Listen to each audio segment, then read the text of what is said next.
جناب شہزاد خاتون جنت کی طرف سے بھی نظر آتی ہے. یہ مولانا اظہر حسن زیدی صاحب کے الفاظ ہیں،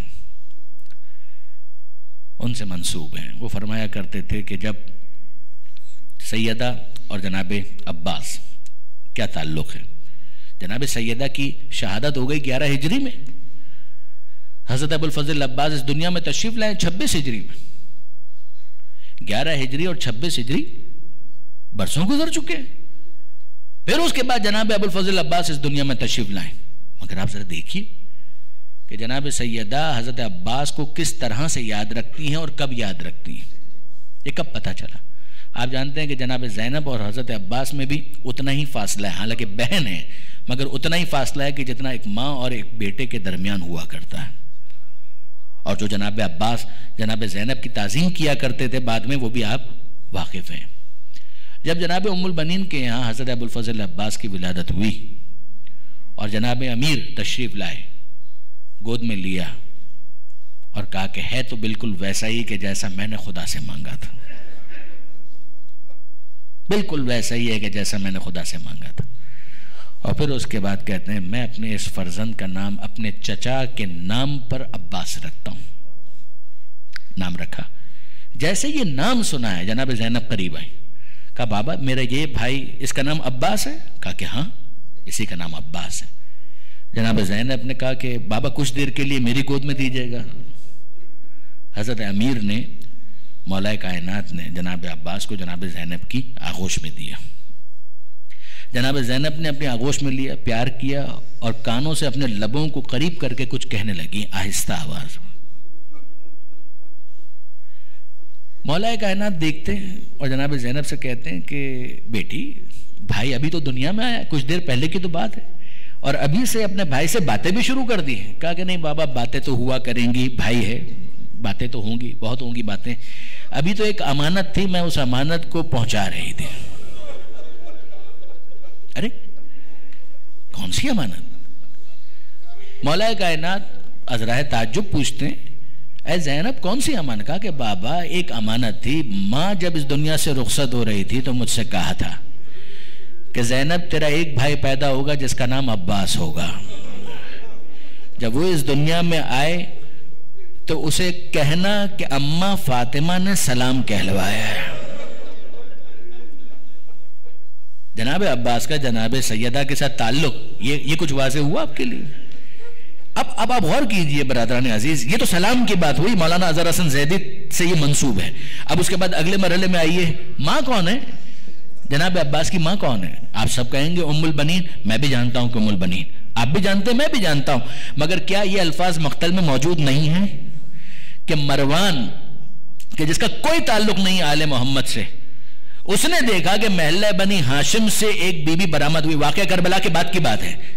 محلہ بنی ہاشم سے ایک بی بی برآمد ہوئی، نقاب پوش، سیاہ پوش، اور وہ آہستہ آہستہ جنت البقیع تک پہنچی، داخل ہوئی اور اس قبر کو مخاطب کیا جو جناب سیدہ سے منسوب ہے، اور مخاطب کر کے کہنے لگی اے شہزادی فاطمہ زہرا میں آپ کو آپ کے بیٹے عباس کا پرسہ دینے کے لیے آئی ہوں.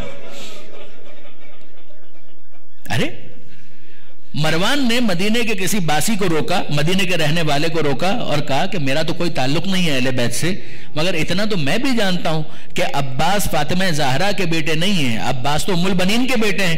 یہ بی بی عجیب ہیں کہ جو محلہ بنی ہاشم سے برآمد ہوئی ہیں اور ان کو اتنا نہیں معلوم ہے. وہ زہرا کی قبر پر آ کر کہہ رہے ہیں بی بی میں آپ کو آپ کے بیٹے عباس کا پرسہ دے رہی ہوں. یہ کون بی بی ہے کہ جس کو اتنا نہیں معلوم ہے؟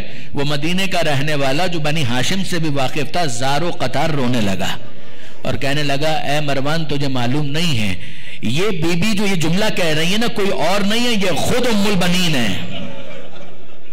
یہ خود ام البنین ہے، یہ ام البنین ہے. کہا کہ ہاں ام البنین ہے، عباس کی ماں ہے، مگر جانتی ہیں کہ عباس وہ ہے کہ اس دنیا میں آنے سے پہلے سیدہ نے عباس کو اپنا بیٹا کہا کہ عباس میرا بیٹا ہے. اور یہ جملہ اور کہاں ملتا ہے؟ بس عزیزوں یہ دو روایتیں سنیے اور میں آپ کی زحمتوں کو آج کی حد تک تمام کروں. دیکھیے برادران عزیز عجیب ایک روایت ہے، بیت الاحزان شیخ عباس قمی کی کتاب ہے، اور شیخ عباس قمی نے اس میں چھٹے امام کی ایک روایت نقل کی ہے. چھٹے امام نے اپنے ساتھیوں کو مخاطب کر کے کہا تمہیں معلوم ہے کہ میدان کربلا میں پہلا مقدمہ کس کا پیش ہوگا؟ عزیزان آپ میرے طریقے سے واقف ہیں، میں اکسانے کے لیے برانگیختہ کرنے کے لیے جملے نہیں کہا کرتا، خدا شاہد ہے اگر چھٹے امام نے نہ کہا ہوتا تو میں بھی نہ کہتا۔ چھٹے امام فرماتے ہیں کہ وہ آنکھیں ٹھنڈی نہ ہو جو یہ جملہ سنے اور ان آنکھوں میں آنسو نہ ہو۔ عجیب کیفیت، جب چھٹے امام یہ جملہ کہہ رہے تھے چھٹے امام کی آنکھوں میں آنسو تھے، چھٹے امام کی اتباع میں جتنے سامعین وہاں پر موجود تھے وہ سب گریا کر رہے تھے۔ چھٹے امام کہتے ہیں تمہیں معلوم ہے قیامت کے میدان میں پہلا مقدمہ کس کا پیش ہوگا؟ اب میں آپ سے پوچھتا ہوں آپ کے ذہن میں کیا آیا؟ ہو سکتا ہے آپ کے ذہن میں آیا ہو کہ حسین مظلوم کا مقدمہ سب سے پہلے پیش ہوگا، جی نہیں، چھٹے امام نے اس کا ذکر نہیں کیا، وہ مقدمہ پیش ہوگا مگر بعد میں۔ ہو سکتا ہے آپ کے ذہن میں آیا ہو کہ علی اکبر کے سینے سے ابلنے والا خون، وہ مقدمہ بھی پیش ہوگا مگر بعد میں۔ سکینہ کو لگنے والے تماچے کم نہیں تھے، وہ مقدمہ بھی بعد میں پیش ہوگا۔ شام غریبہ میں جو خیمے جلائے گئے ان کا مقدمہ وہ بھی بعد میں۔ پھر پہلا مقدمہ کس کا پیش ہوگا؟ سجاد کی اسیری کا، زینب کی چادر کا؟ جی نہیں، یہ سارے مقدمے بعد میں پیش ہوں گے۔ چھٹے امام فرماتے ہیں کہ پہلا مقدمہ میدان قیامت میں خدا کی بارگاہ میں زہرا کے اس لال کا پیش ہوگا کہ جو اس دنیا میں نہ آ سکا، محسن شہید کا مقدمہ، کہ یہ مقدمہ سب سے پہلے پیش ہوگا۔ محسن کا لاشا لے کر کون آئے گا؟ جناب خدیجہ اور جناب بنت اسد، بہت توجہ کیجئے گا، جناب خدیجہ اور جناب بنت اسد، دادی اور نانی، یہ لے کر آئیں گی لاشا محسن کو اور خدا کی بارگاہ میں فریاد کریں گے کہ اے پروردگار ہمیں انصاف چاہیے۔ اب میں آپ سے کہتا ہوں ذرا نگاہ تصور سے سوچئے کہ جناب خدیجہ کیا کہہ رہی ہوں گی؟ جناب خدیجہ کہہ رہی ہوں گی کہ اے پروردگار میں نے اپنا سب کچھ اس امت پر نچھاور کر دیا، کیا اس کا یہی صلہ ملنا چاہیے تھا کہ میری زہرا کا محسن اس دنیا کے اندر زندہ نہ آ سکا، شکم مادر کے اندر اس کو شہید کر دیا گیا۔ بنت اسد کیا فریاد کر رہی ہوں گی؟ دادی ہے نا بنت اسد، یہ کہہ رہی ہوں گی نا کہ اے پروردگار تیرا حبیب مجھے ماں کہا کرتا تھا۔ اللہ کے رسول کا یہ جملہ ہے، یا امی بعد امی، اے میری ماں کے بعد میری دوسری ماں۔ تو جناب بنت اسد کہیں تو حق ہے کہ اے پروردگار تیرا حبیب مجھے ماں کہا کرتا تھا، کیا یہی ہونا چاہیے تھا میری زہرا کے ساتھ کہ میرا یہ پوتا دنیا کے اندر زندہ نہ آ سکے؟ مگر عزیزوں ایک سوال تو ہے، خدا انصاف کرے گا مگر سوال تو ہے کہ یہ لاشا محسن تو زہرا کے ہاتھوں میں ہونا چاہیے نا، یہ خدیجہ اور بنت اسد محسن کا لاشا لے کر کیوں آ رہے ہیں؟ جناب سیدہ محسن کا لاشا لے کر کیوں نہیں آئی؟ عزیزوں اگر مال سبتین کی روایت نہ ہوتی نا تو یہ معمہ حل نہ ہو سکتا۔ مال سبتین کی روایت کیا ہے سنیے ذرا اور مجلس مکمل۔ اذا کان یوم القیامہ واشتد الامر علی الناس، جب قیامت کا دن ہوگا اور لوگوں پر معاملہ بہت سخت ہو جائے گا، بعث رسول اللہ امیر المؤمنین الی فاطمہ، اس وقت اللہ کے رسول مولا سے کہیں گے اے علی جاؤ فاطمہ کے پاس، لتحضر مقام الشفاعہ، تاکہ زہرا مسند شفاعت پر آئے۔ عزیزو زہرا کے ہاتھ خالی کہاں ہیں؟ زہرا کے ہاتھوں میں پہلے ہی کچھ موجود ہے۔ اللہ کے رسول کہیں گے جاؤ علی زہرا کے پاس جاؤ، لتحضر مقام الشفاعہ، تاکہ زہرا مسند شفاعت پر آئیں اور امت کی شفاعت کریں۔ علی آئیں گے جناب سیدہ کے پاس اور کہیں گے مد دخرت لاجل هذا المقام، اے زہرا امت کی شفاعت کرنی ہے، کوئی سامان شفاعت بھی ہے؟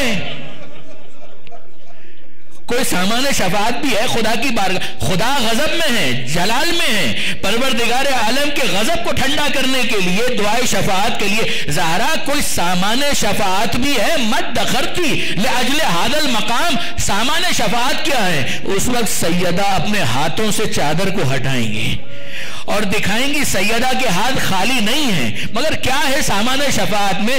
سیدہ کہیں گی کفانا لاجل هذا المقام، اے ابو الحسن آپ سامان شفاعت کے لیے پوچھ رہے ہیں، کافی ہے اور بہت کافی ہے، اس امت کی شفاعت کے لیے بہت کافی ہے، مگر کیا کافی ہے؟ الیدان، دو ہاتھ،